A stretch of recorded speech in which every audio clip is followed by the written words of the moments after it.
하나님은 정의와 공의의 하나님이시라고 성경은 분명히 말씀하고 있는데, 우리가 마주하며 살아가고 있는 세상은 불의와 불법이 어쩜 그렇게나 많은 세상인지, 마치 하나님께서 이제는 이 세상의 일에 전혀 관심이 없는 듯 팔짱 끼고 계신 분처럼 여기고 있는 그런 시대를 우리는 살고 있습니다. 많은 사람이 하나님을 부인합니다. 하나님은 없습니다. 하나님이 있다 할지라도 하나님이 이제 이 세상에 별로 관심이 없습니다. 정의와 공의 하나님이 있다면, 진리의 하나님이 있다 그러면 어떻게 이렇게 불법과 불의가 성행하는 나라가 될 수 있습니까? 어떻게 사람들이 이렇게 잔혹할 수 있습니까? 라고 그렇게 따져 묻는 시대를 우리는 살아갑니다. 여러분은 어떻게 생각하십니까? 하나님은 정말 이 땅에서 일어나는 일들에 대해서 무관심하고 침묵으로만 일관하시는 분이실까요? 정답을 먼저 알려드리자면 하나님은 결코 그런 분이 아닙니다. 만약에 하나님께서 저와 여러분과 이 땅에 아무런 관심이 없으신 분이었다면 결코 이 땅에 독생자 예수 그리스도라는 구원자를 보내지도 않으셨을 것이기 때문입니다. 예전에도 잠시 예화로 말씀드렸던 영화가 있습니다. 짧은 단편 영화인데 제목이 God Serengeti입니다. 신의 국립공원 정도로 번역할 수 있겠습니다. 세상을 만든 신이 자기가 만든 세상을 마치 극장에서 영화를 보듯이 내려다보고 있습니다. 어느 날 인간이 나무를 계속 마찰시키며 오랜 시간 동안 수고한 끝에 불을 발견하고 기뻐하는데, 신이 자기가 세운 계획보다 무려 20만 년이나 빨리 불을 피웠다는 것이 너무나도 못마땅해서 자기의 시종을 시켜서 바람을 일으켜 그 불을 꺼버리게 만듭니다. 문명이 발전하는 것을 막으려고 그들을 다시 동굴로 가둬버리고 오랜 시간 동안 비를 멈추게 합니다. 오랜 시간 이어진 이 고통의 가뭄 속에 신음하는 인간들이 신을 찾으며 기우제를 지내고 은총을 구하고 신을 부르는 모습을 보였더니 그는 흐뭇해하며 시종에게 비를 내려주라고 명령합니다. 그랬더니 시종이 분무기로 3-4번 물을 뿌리니 많은 비가 내려 가뭄이 해결되어지고, 또 자기들의 간청을 들어 비를 준 그 신에게 감사의 제사를 드립니다. 이를 보고 있던 신이 갑자기 변덕이 생겨서는 시종에게 저 기뻐하는 인간들을 볼 수가 없으니 인간 세상에 전염병을 퍼뜨리라고 명령하고, 시종이 검은색 분무기를 뿌리는데 수많은 인간이 쓰러지고 죽어갑니다. 그 모습을 보면서도 신은 아무런 반응도 없습니다. 이제 시간이 흘렀습니다. 인간은 과학 문명을 발전시켜 어지간한 재앙을 다 막아냅니다. 이를 지켜보고 있던 신이 이제는 화가 나서 시종에게 가장 높은 건물에 불을 지르라 명령하고, 불길을 피해서 옥상에 오른 많은 사람들이 살려달라고 울부짖고 동동거리는 모습을 보면서 이번에는 불을 끄는 게 아니라 오히려 토네이도를 보내라고 명령합니다. 불타는 건물 위에 토네이도가 몰아닥쳤고 많은 사람이 생명을 잃는 장면으로 영화는 끝이 납니다. 지금 시대를 살아가는 많은 사람이 하나님을 이런 심술쟁이 영감처럼 여깁니다. 그러나 성경은 우리에게 계시하고 있는 하나님은 전혀 이런 분이 아니라는 것을 분명하게 보여주십니다. 하나님은 언제나 우리에게 깊은 관심을 가지고 사랑으로 지키시고 날개 아래에 품어주시는 분이심을 굳게 믿으시기 바랍니다. 또 하나님은 세상의 불의와 불법에 대해서도 수수방관하지 않습니다. 반드시 징계하시고 심판하십니다. 왜냐하면 하나님의 성품은 결코 죄를 모른 척 지나실 수 없기 때문입니다. 여러분, 이렇게 여전히 이 땅을 우리를 향하여 깊은 관심과 사랑을 가지고 계신 하나님의 강한 손이 이 땅을 붙들어 주셨기에 그 참혹한 전쟁의 참상 가운데도 살아남을 수 있었고, 이제는 세계 10위의 경제대국으로 성장하여서 번영한 대한민국을 우리는 마주하고 있습니다. 6월, 국가를 위해서 희생한 많은 사람의 숭고한 뜻을 기념하고 계승하고자 호국 보훈의 달이라고 명해서 기념하는 달입니다. 우리는 그 첫날, 첫 주일에 하늘의 하나님, 이 땅을 지켜주소서라는 제목으로 진정한 안녕과 평화는 오직 하나님의 손에 있음을 분명히 고백하고 하나님의 은총과 보호의 손이 이 땅을 떠나지 않는 소망의 나라가 되기를 바라며 말씀 받는 저와 여러분이기를 간절히 소망합니다. 오늘 우리가 받은 느헤미야의 말씀의 배경은 멸망한 나라의 백성이며 바사 페르시아의 관원으로 살고 있는 느헤미야가 하나님의 은혜를 입고 대적의 방해로 재건되지 못한 성벽을 수축하는 내용을 기록된 성경이 바로 느헤미야서입니다. 우린 주신 말씀을 통해서 몇 가지의 주제로 교훈받기를 원합니다. 먼저 우리는 이스라엘이 멸망을 마주하게 된 이유를 분명하게 알아야 합니다. 역사를 보통 거울이라고 이야기합니다. 그래서 역사학자들은 역사를 잊은 백성에게 미래는 없다라고 말하는 것입니다. 과거의 역사가 거울로 그들이 마주했던 그 어려움들과 위기를 보여줌에도 불구하고 또 그 길을 따라서 그 망하는 길로 간다면 그만큼 어리석고 미련한 백성, 미련한 사람은 없을 것입니다. 우리 6절에서 7절의 말씀입니다. 시작. 이제 종이 주의 종들인 이스라엘 자손을 위하여 주야로 기도하오며 우리 이스라엘 자손이 주께 범죄한 죄들을 자복하오니 주는 귀를 기울이시며 눈을 여시사 종의 기도를 들으시옵소서.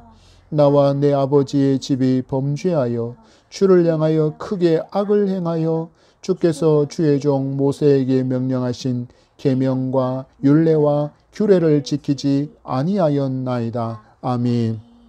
느헤미야가 기도하며 하나님 앞에 죄를 자복하고 하나님께 은총을 구하고 있습니다. 이렇게 죄를 자복하고 회개하며 기도의 은총을 간구하는 이유가 무엇입니까? 그 장면이, 그 이유가 2절 3절에 나타납니다. 시작. 내 형제들 가운데 하나인 하나니가 두어 사람과 함께 유대에서 내게 이르렀기로 내가 그 사로잡힘을 면하고 남아있는 유다와 예루살렘 사람들의 형편을 물은즉 그들이 내게 이르되 사로잡힘을 면하고 남아있는 자들이 그 지방 거기에서 큰 환난을 당하고 능력을 받으며 예루살렘 성은 허물어지고 성문들은 불탔다 하는지라. 아멘. 고레스 왕의 칙령으로 포로귀환 명령이 시행되고 있었기에 느헤미야의 형제인 하나니와 두어 사람이 함께 유대에 갔다가 참담한 고국의 현실을 느헤미야에게 전해 주었기 때문에 지금 그 소식을 들은 느헤미야가 하나님께 눈물로 회개하고 죄를 자복하고 있는 것입니다. 그가 들었던 소식이 무엇입니까? 포로 귀환으로 고국에 돌아간 사람들이 대적들로부터 큰 환난을 당하고 능력을 받고 있다는 소식을 들었습니다. 게다가 그들을 보호해 줄 예루살렘 성은 여전히 허물어진 상태이고 성문도 불에 탄 채 방치되고 있어서 성으로서의 어떤 역할도 하지 못하는 그런 모습으로 있다는 이야기를 들었습니다. 이 소식을 전해 들은 느헤미야가 수일 동안 슬퍼하고 금식한 후에 깨닫게 된 패망의 그 원인을 그는 이렇게 고백합니다. 주를 향하여 크게 악을 행하여 모세에게 명령하신 계명과 율례와 규례를 지키지 아니함 때문에 바로 이스라엘의 패망의 원인이 하나님의 계명과 율례와 규례를 지키지 않았기 때문이다라고 말합니다. 이 말씀을 우리가 거울 삼아서 본질적인 이유를 살펴보면 이스라엘이 패망하게 된 그 근원적인 원인은 느헤미야가 고백하고 있는 하나님을 불신한 데 있었다라는 것입니다. 여러분, 느헤미야가 고백하고 있는 하나님을 마주 보십시오. 5절의 말씀입니다. 시작. 이르되 하늘의 하나님 여호와 크고 두려우신 하나님이여 주를 사랑하고 주의 계명을 지키는 자에게 언약을 지키시며 긍휼을 베푸시는 주여 간구하나이다. 아멘. 느헤미야가 고백하고 있는 하나님은 하늘의 하나님이라고 말씀합니다. 여러분, 하늘에서 쳐다보면 모든 것이 보입니다. 더 높이 올라가서 우주에서 보면 더 넓은 곳이 보입니다. 하나님은 가장 높은 곳에서 모든 것을 보고 계시고 모든 것을 다스리시는 전지전능의 하나님이시고 온 세상의 통치자, 온 세상의 주인이라는 고백이 바로 하늘의 하나님 여호와입니다. 그리고 그는 그 여호와에 대해서 이렇게 고백합니다. 크고 두려우신 하나님이라고 고백합니다. 이것은 무엇을 말합니까? 바로 하나님께서 유일한 경외의 대상이 되어야 한다라고 지금 그는 고백하고 있는 것입니다.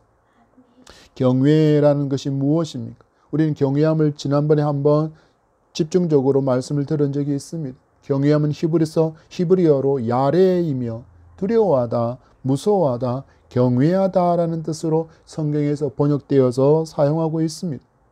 예수께서는 왜 성도가 하나님을 경외하며 살아야 하는지를 분명히 알려주셨습니다. 마태복음 10장 28절 말씀에 몸은 죽여도 영혼은 능히 죽이지 못하는 자들을 두려워하지 말고 오직 몸과 영혼을 능히 지옥에 멸하실 수 있는 이를 두려워하라. 아멘. 하나님께서 모든 사람들을 지옥과 천국으로 판결하실 수 있는 재판장이시기 때문입니다. 사람은 우리의 육신의 목숨을 해할 수 있습니다. 우리가 얼마나 사회와 뉴스를 통해서 살인사건의 이야기를 듣습니까? 그들은 분명히 그들의 육신의 목숨은 빼앗을 수 있습니다. 그러나 가장 중요한 것, 영혼은 그들이 어찌할 수 없는데 그 영혼까지도 능히 지옥에 멸할 수 있는 분은 오직 하나님뿐이시기에, 우리의 영혼을 천국으로 이끌어 가실 분도 하나님이시기에 우리는 오직 하나님만을 경외하는 하나님의 사람으로 살아야 한다라는 것입니다.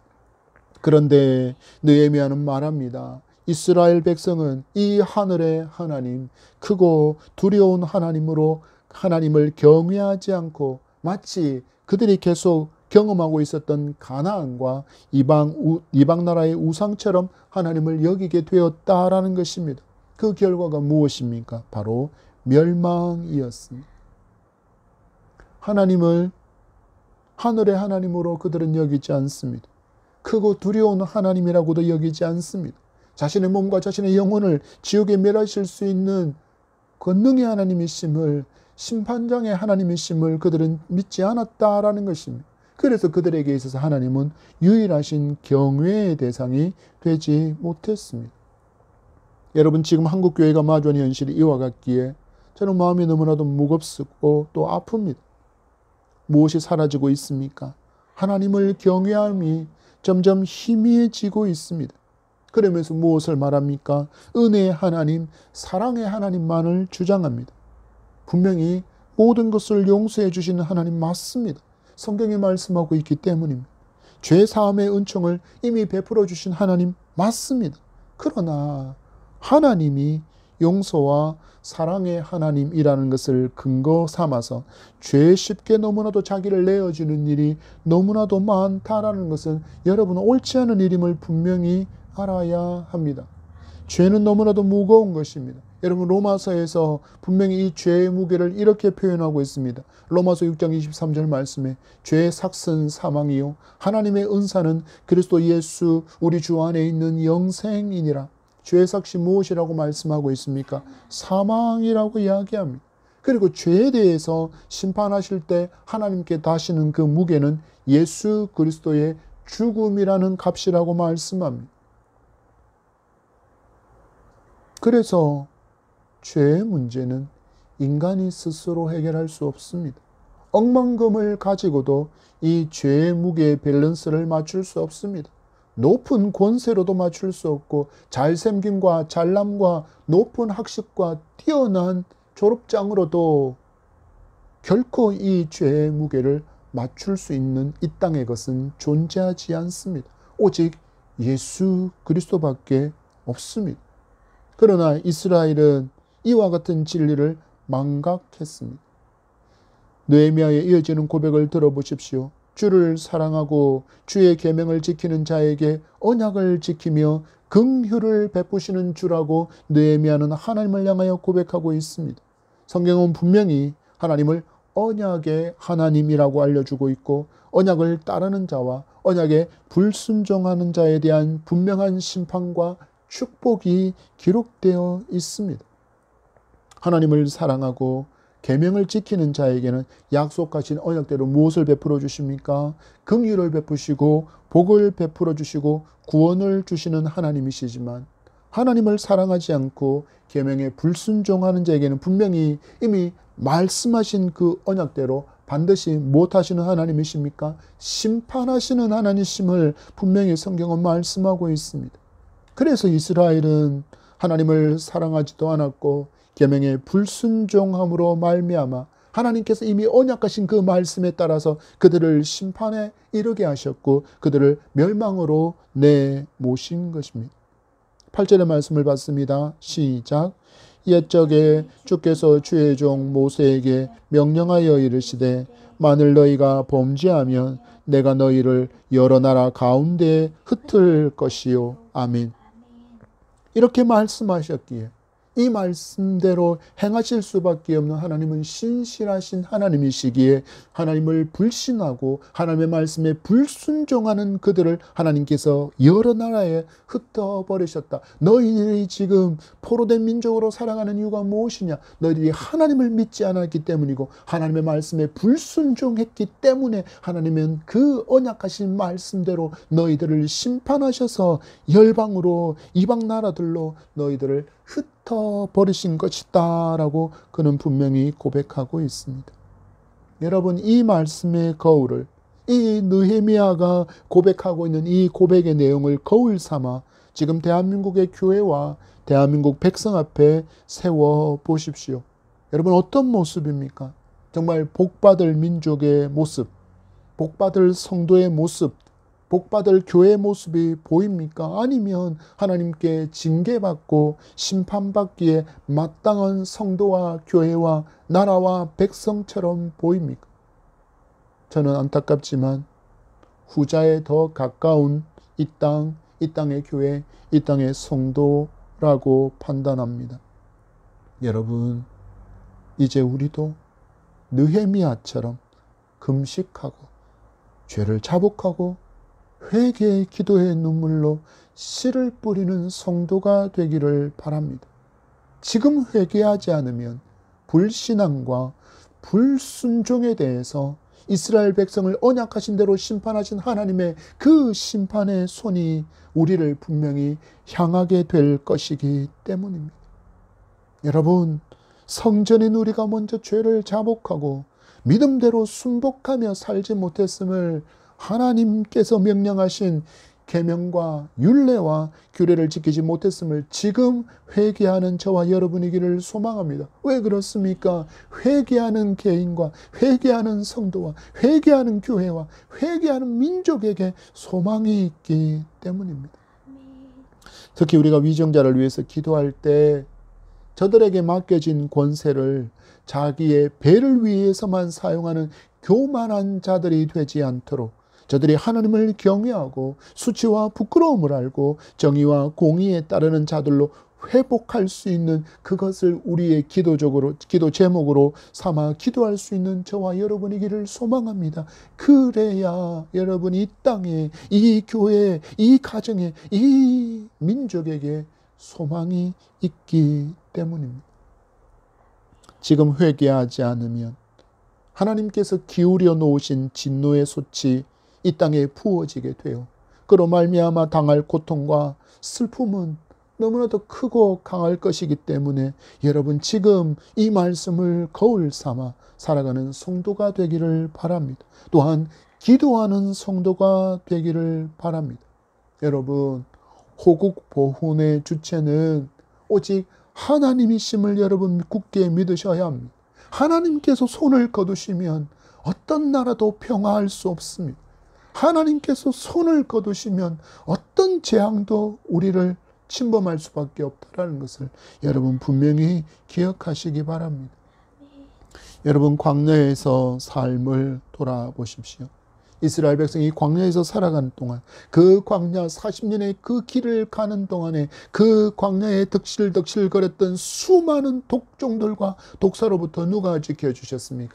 하나님께서 하나님의 권능의 손으로 그들을 지켜보았기 때문에 그것에서부터 해를 입지 않았습니다. 그러나 그들이 하나님께 불순종할 때 하나님께서 그 손을 거두시자 그들은 그 험난한 고난을 스스로 경험할 수밖에 없었다라는 그 거울을 우리가 기억하며 하나님의 전능의 손이 이 땅을 지켜주셔야만 우리는 지금 누리고 있는 이 자유와 번영을 더욱더 누리며 살 수 있다는 것을 기억하며 하나님께 회개로 간구하며 나아갈 수 있는 저와 여러분이기를 바랍니다. 두 번째 우리가 얻게 될 교훈은 믿음의 개성을 위해서 헌신 충성하는 성도로 지금을 살아야 한다는 것입니다. 9절에서 11절의 말씀까지 같이 읽겠습니다. 시작. 만일 내게로 돌아와 내 계명을 지켜 행하며 너희 쫓긴 자가 하늘 끝에 있을지라도 내가 거기서부터 그들을 모아 내 이름을 두려고 택한 곳에 돌아오게 하리라 하신 말씀을 이제 청하건대 기억하옵소서. 이들은 주께서 일찍이 큰 권능과 강한 손으로 구속하신 주의 종들이요 주의 백성이니이다.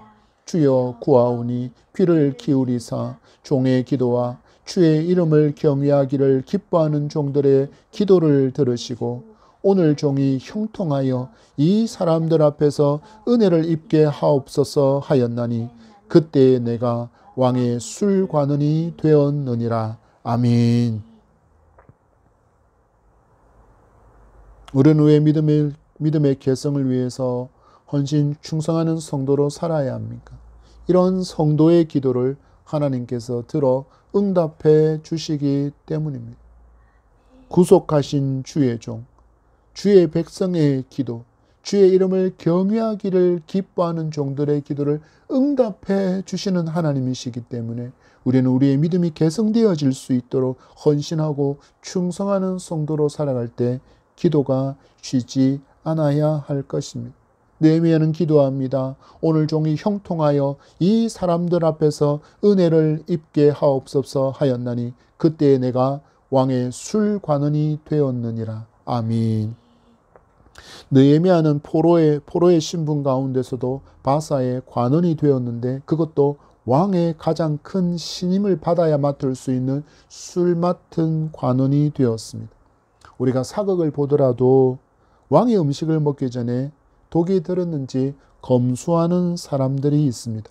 보통은 은수저로 이를 먼저 점검하고 그 다음으로는 기미상궁이 음식을 먹고 이상이 없다라는 것이 판별된 후에야 누가 음식을 먹습니까? 그제서야 왕이 음식을 먹었습니다. 왜 이렇게 합니까?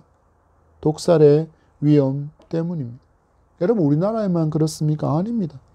다른 외국에서도 왕을 독살하여 왕을 죽게 만든 이야기는 끝도 없이 많습니다.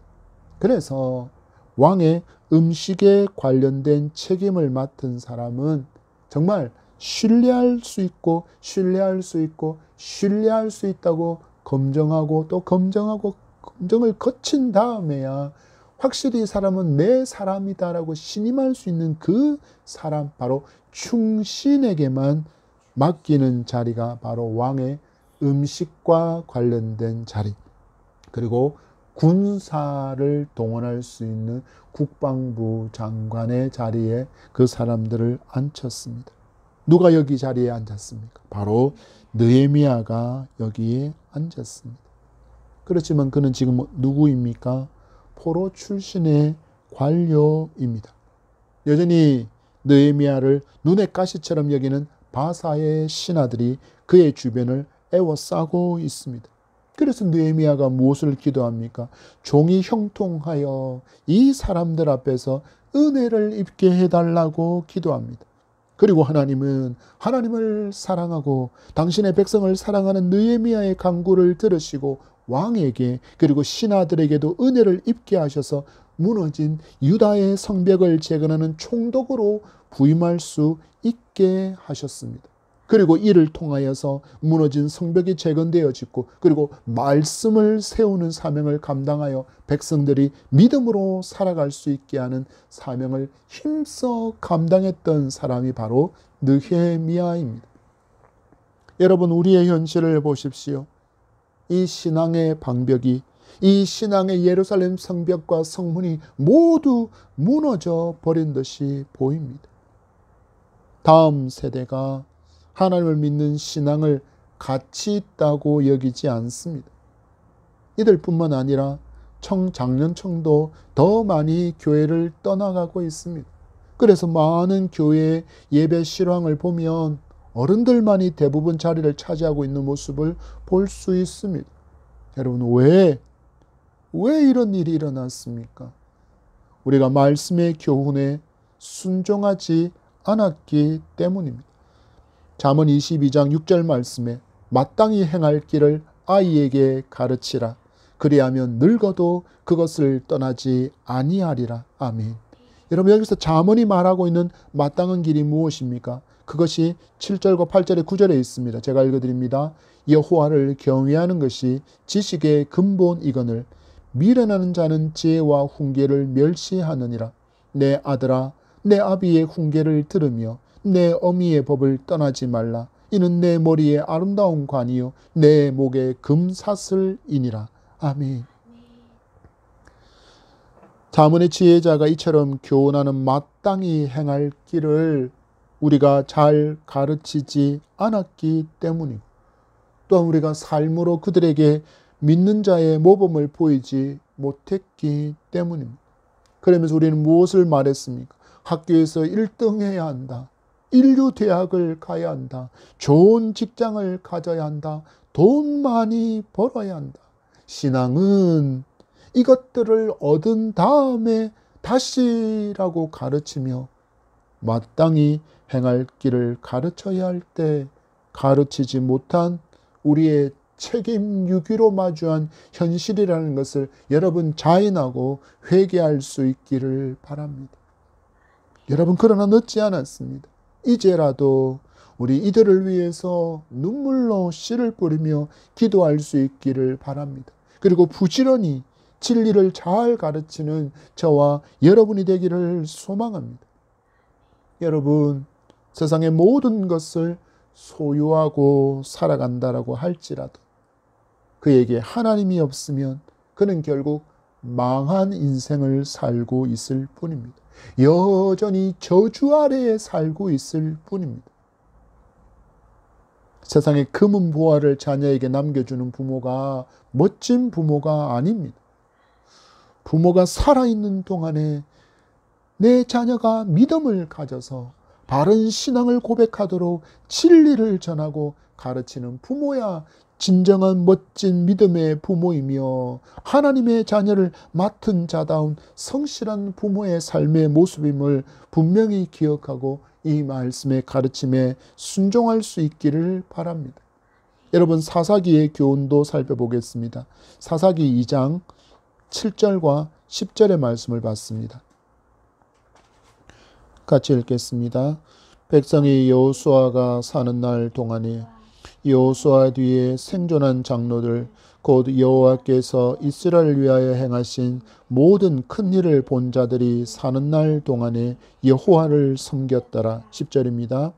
그 세대의 사람도 다 그 조상들에게로 돌아갔고 그 후에 일어난 다른 세대는 여호와를 알지 못하며 여호와께서 이스라엘을 위하여 행하신 일도 알지 못하였더라. 아멘. 여러분, 말씀의 기록을 보십시오. 가나안 정복 전쟁 후에 여호수아가 살아있는 그때 또 여호수아가 죽은 후에라도 여호와께서 이스라엘을 위하여 행하신 그 모든 일들을 본 사람들이 살아있는 동안에 그들이 무엇을 했다라고 기록하고 있습니까? 여호와를 섬겼다라고 기록하고 있는데 하나님께서 행하신 놀라운 일들을 경험한 세대가 다 죽은 후에 태어난 다음 세대는 여호와를 알지 못하며 여호와께서 이스라엘 위하여 행하신 일도 알지 못하였더라고 기록하고 있습니다. 여러분, 이게 도대체 무슨 말입니까?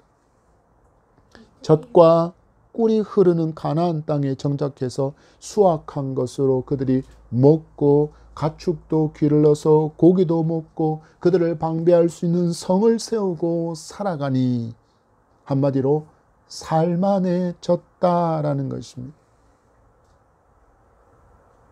고생 없이 번영한 시대에 태어난 세대에게 부모 세대가 하나님께서 이 번영의 시대 앞에 행하신 그 모든 일들을 굳이 자녀들에게 가르치려고 하지 않았다라는 것입니다. 과거가 뭐가 중요해? 지금 잘 사는데 하며 그들에게 맡겨진 바른 길을 가르쳐야 할, 마땅히 행할 길을 가르쳐야 할 그 책임을 유기하며 살았다라는 것입니다. 여러분, 그 결과가 무엇입니까? 그 다음 세대는 여호와를 알지 못했고 하나님께서 자기 민족에게 행하신 놀랍고 위대한 일도 전혀 알지 못하는 그런 세대로 만들어버리는 죄를 범한 사람이 바로 사사기 시대의 부모들이었습니다. 여러분, 그 결과가 무엇입니까? 13절에서 사사기 2장 13절에서 15절의 말씀이 이를 알려줍니다. 시작. 곧 그들이 여호와를 버리고 바알과 아스타로스를 섬겼으므로 여호와께서 이스라엘에게 진노하사 노력하는 자의 손에 넘겨주사 그들이 노력을 당하게 하시며 또 주위에 있는 모든 대적의 손에 팔아 넘기심에 그들이 다시는 대적을 당하지 못하였으며 그들이 어디로 가든지 여호와의 손이 그들에게 재앙을 내리시니 곧 여호와께서 말씀하신 것과 같고 여호와께서 그들에게 맹세하신 것과 같아서 그들의 괴로움이 심하였더라. 아멘. 여러분 보십시오. 믿음을 잃어버린 세대가 마주한 이 처참한 고통의 시간들의 책임이 누구에게 있습니까? 바로 마땅히 행할 길을 가르치지 아니한 그 부모 세대에게 있습니다. 번영하고 번창하고 풍요로운 물, 가장 값진 것이다라고 가르치며 하나님을 가르치지 않고 하나님의 복음의 진리를 가르치지 않고 하나님께서 행하신 놀랍고 위대한 일을 가르치지 않았더니 그들이 마주한 세상은 어떤 세상입니까? 하나님께서 모든 도움의 손길과 보호의 손길을 거두어버린 그런 처참한 현실을 마주하는 시대를 그의 자손들이 마주하며 괴로움이 심한 인생을 살고 있습니다.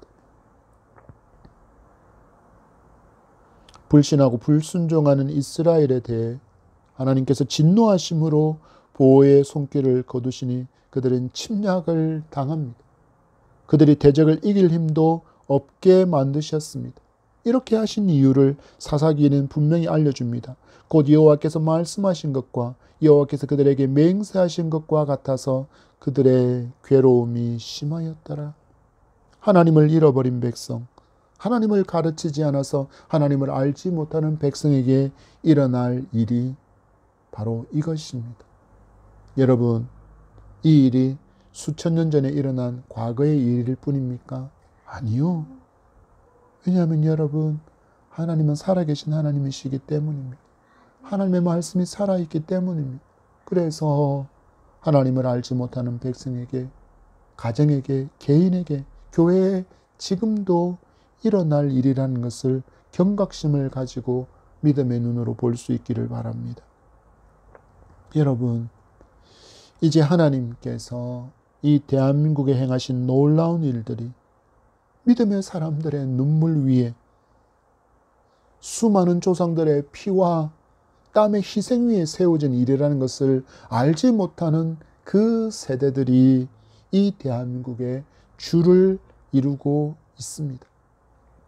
태어나 보니 이미 번영한 나라, 강대국의 반열에 든 나라, 전 세계가 각광하는 나라에서 태어난 그들입니다. 2025년 기준으로 한국 인구는 5,100만 명을 넘어섰습니다. 그리고 그 중에 전쟁을 알지 못하는 세대가 무려 80%입니다. 10명 중에 18명은 전쟁을 전혀 모르는 세대입니다. 지금 대통령이 되겠다고 출마한 사람의 대부분도 전쟁 이후에 태어난 사람들입니다. 전쟁의 참상을 전혀 모릅니다. 그래서 어느 순간 전쟁을 가르치지 않습니다. 얼마나 많은 사람이 한국 전쟁을 위해서 민주주의와 자유를 지키기 위해서 희생되었는지, 그리고 아직도 얼마나 많은 사람이 그 날에 당한 고통으로 인하여 고통당하고 있는지, 신음하며 살아가고 있는지 가르치지 않기 때문에 그들은 모릅니다. 여러분, 한국 전쟁 기간에 희생된 군인의 숫자가 무려 한국군이 63만 명이고 유엔군이 15만 명입니다. 그리고 대적에서 싸웠던 북한군이 80만 명이고 소련과 중공군이 무려 123만 명이 죽었습니다. 민간의 피해 또한 100만 명 이상으로 그렇게 추정하고 있습니다. 많은 유엔군이 전쟁에 참가했지만 미군은 세 차례에 걸쳐서 무려 180만 명의 군인을 파병했습니다. 한 번 올 때마다 60만 명의 군인들이 이 땅에 전쟁을 위해서 왔다라는 것입니다. 그리고 그때 참전했던 군인들의 나이가 15살에서 18살이 어린 학생들이었습니다. 이유가 무엇일까요? 2차 세계대전 때문입니다. 2차 세계대전이 끝난 지 채 몇 해도 지나지 않아서 북한군의 기습 침략으로 한국전쟁이 발발했기에 전쟁의 참상을 아는 베테랑들은 그 뼈아픈 기억 때문에 징병을 거부하고 도망갔기 때문입니다. 그래서 지금의 중고등학생이 이 낯선 땅에서 목숨으로 지켜낸 자유라는 것을 가르쳐야 합니다. 이것을 가르치지 않으니 대한민국의 번영이 어느 날 하늘에서 툭 떨어진 것처럼 여기며 감사가 모두 사라져 버렸습니다. 여러분, 우리 찬양하지 않습니까? 내가 누려왔던 모든 것들이, 내가 지나왔던 모든 시간이 당연한 것 아니라 은혜였소. 여러분, 우리는 역사와 함께 반드시 이 신앙을 개성할 수 있도록 마땅히 행할 길을 잘 가르치는 먼저 믿은 성도로서의 사명을 다할 수 있기를 바랍니다. 여러분, 그래야 이 나라에 소망이 있습니다. 이 나라는 그냥 세워진 나라가 아닙니다. 믿음 위에 세워진 나라이고 선교사들의 피 위에 세워진 나라, 믿음의 선진들의 피와 눈물을 머금고 세워진 나라입니다. 어떤 뛰어난 대통령의 업적으로 이루어진 나라 아닙니다, 여러분. 어떤 정치인의 위대한 업적으로 이루어진 나라도 아닙니다. 이 땅을 긍휼히 여겨주신 하나님의 은혜 위에 세워진 나라이며 눈물로 기도한 믿음의 선배들의 무릎으로 세워진 나라임을 아셔야 합니다. 이 믿음이 끊이지 않고 계승되도록 세상의 금은 보화를 먼저 가르치는 성도가 아니라 복음의 진리를 먼저 가르치고 바른 길, 마땅히 행할 길을 가도록 생명의 길을 끝까지 인내하며 잘 갈 수 있도록 잘 전하고 가르치는 저와 여러분이기를 바랍니다. 성벽을 재건한 느헤미야는 성벽의 재건과 함께 신앙의 회복에 더욱 힘쓰는 모습을 보여주고 있습니다. 무엇을 말씀하는 것입니까? 느헤미야는 무엇이 더 중요한지를 분명하게 알았기 때문입니다. 여러분, 말씀 앞에 느헤미야의 눈물을 회복합시다. 느헤미야의 회개의 기도를 회복합시다. 느헤미야의 신앙 회복의 노력을 우리도 회복하는 성도이어야 이 땅에 소망이 있음을 믿고 순종하는 저와 여러분이기를 바랍니다. 말씀을 맺습니다. 하나님께서 이 대한민국을 너무나도 사랑하십니다. 너무나도 사랑하십니다. 그래서 이 땅끝과도 같은 나라에 선교사를 보내시고 복음의 씨앗을 심어주신 줄 믿습니다. 여러분, 이 땅에 온 선교사들이 하나님의 그 마음으로 이 민족을 너무나도 사랑하고 한 번이라도 더 복음을 듣게 하려고 전국을 돌아다녔습니다. 그리고 많은 선교사가 낯선 이 땅의 풍토병에 걸려서 순교했습니다. 그 희생의 눈물 위에, 그 피 위에 세워진 복음의 나라가 대한민국의 정체성이라는 것을 성도는 분명히 알아야 합니다. 정치인들의 노력으로 세워진 나라가 아님을 분명히 알고 잘 가르칠 수 있기를 바랍니다. 하나님께서 통치하고 계신 나라임을 잘 가르칠 수 있기 바랍니다.